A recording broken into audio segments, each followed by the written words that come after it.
Hi everybody, so we're continuing chapter 5.3 with the fundamental theorem of calculus, part 1. We'll be using the skill that we learned in 4.9, the antiderivative, in order to integrate for our exact answer. Up until this point, we've used rectangles or other forms of geometry to come up with the area under the curve, and here we're going to finally calculate it exactly. So my warm-up here is just the indefinite integral, where there are no limits of integration, and we are doing the antiderivative, or sometimes referred to as the reverse power rule. So remember that we add 1 to the exponent, and we divide by that new exponent. So constant terms would return to linear terms, and we would add a c for the constant that may have been there. So x squared plus 5x plus c. Okay, and this one, if we add 3/3 or add 1 to 2/3, we have x to the 5/3, divide by 5/3, or multiply by 3/5 right away, minus 5x to the, adding 4/4 to this would be 3/4, divide by 3/4, plus c. So final answer here would be 3/5 x to the 5/3 minus 20/3 x to the 3/4 plus c. Okay. So the fundamental theorem of calculus part 1 says, assume that f of x is continuous on the closed interval from a to b if capital F of x, the original, is an antiderivative of f on a to b, then the integral from a to b of f of x dx is equal to capital F of b minus capital F of a. For me, the easiest way to conceptualize this, right, putting meaning to these types of things, can be really, really helpful. If you take a velocity curve, whatever it is, let's just call it Galileo's formula, for example, and if we, I'm sorry, that's not correct. That would be Galileo's position function, and I'm going to sketch the derivative of that, which would be linear.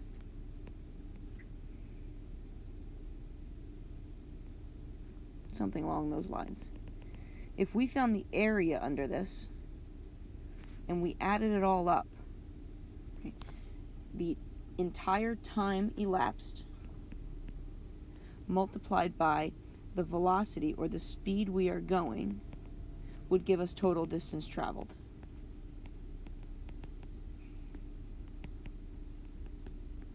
So I always think about this graph. If I found the area under the velocity curve, it would tell me distance traveled. And that's what an integral is doing.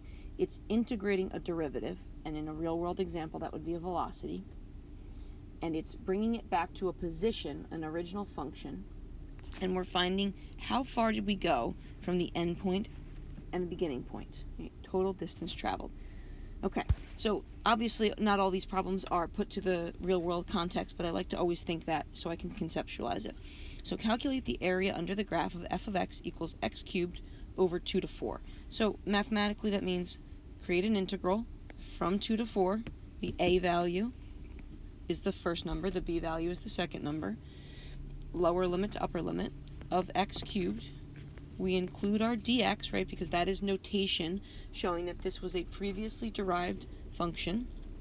And then we use the antiderivative process. So it would become x to the 4th divided by 4, or 1/4 x to the 4th. We use a vertical line from 2 to 4.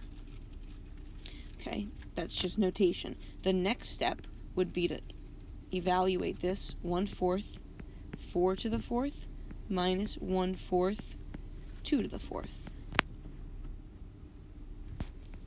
which would give us a 64 minus a 4, or 60. So we bring it back to the original, we evaluate it at the endpoints, and we subtract. Okay, graphically, here we have the graph of g of x, and we are looking to find the area from 1 to 3. We're looking for that shaded region.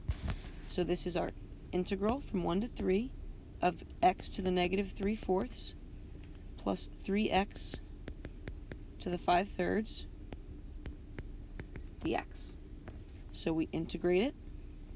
If we add 4/4 to this, we would have x to the 1/4, divide by 1/4, which is multiplying by 4, plus x to the 8/3, divide by 8/3, or multiply by 3/8. So we get a 9/8 x to the 8/3 from 1 until 3. You might be noticing that I am not including my c. We'll talk about that again soon, but the reason I'm not including my c is because as a constant, if I'm subtracting f of b minus f of a, those c's would cancel out. Whatever the constant was, it would be irrelevant at this point.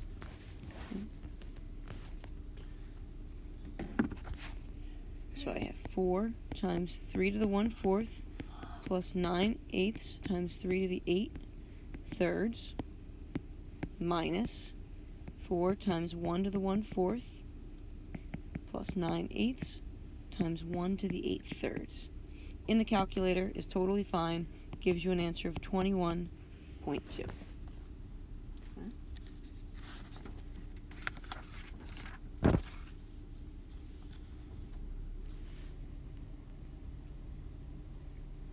Okay, here's an example for trig.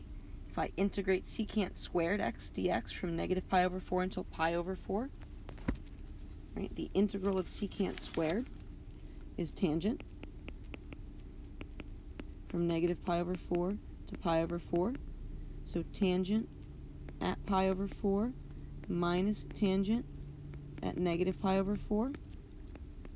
That's going to be a 1 minus a negative 1, or 1 plus 1, which equals 2. So antiderive it, and then evaluate at those endpoints, subtracting them.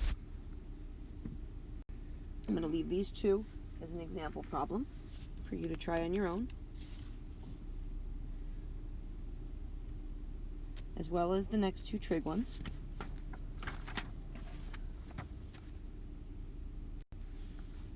Okay.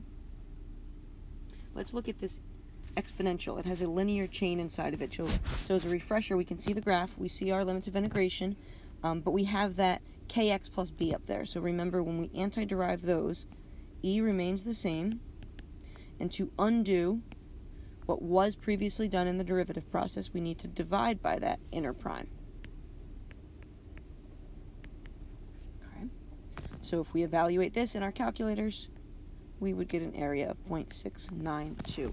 I like having the visual in front of me because it gives me a sense of what the value should be, right? I know that this isn't going to be some large space, so having a decimal answer makes a lot of sense. Okay, let's take a look at these. I want to emphasize here why we have an importance of an absolute value symbol and what exactly that does for us. So the first one, it won't matter, right? The integral of 1 over x dx, or x to the negative 1, or however you have it written, goes back to ln. Technically absolute value, but because our inputs, our limits of integration, are positive, it's irrelevant now. So we can have ln 8 minus ln 2. A couple ways to manipulate this, and understanding properties of logs can be helpful. So 8, right, is ln of 2 cubed. So we could really write this as 3 ln 2 minus ln 2, or 2 ln 2, or even ln 4 for that matter. The decimal answer is 1.4. Sometimes you'll need to be able to give an answer in terms of logs, and sometimes as a decimal. The second one, here's where the absolute value symbol matters. Now we're going from negative 4 until negative 2. Right, we're still moving left to right across the graph, and you can see what happens here when I input my upper limit first. I have ln of absolute value of negative 2 minus ln of absolute value of negative 4. It becomes ln 2 minus ln 4. So you can see how the negative does play a role here, even though the absolute value changed it. So our overall answer is going to end up being negative here. And I can simplify the same way that I did before. This is the same as 2 ln 2. So I have a negative ln 2, which is equal to negative 0.7 roughly.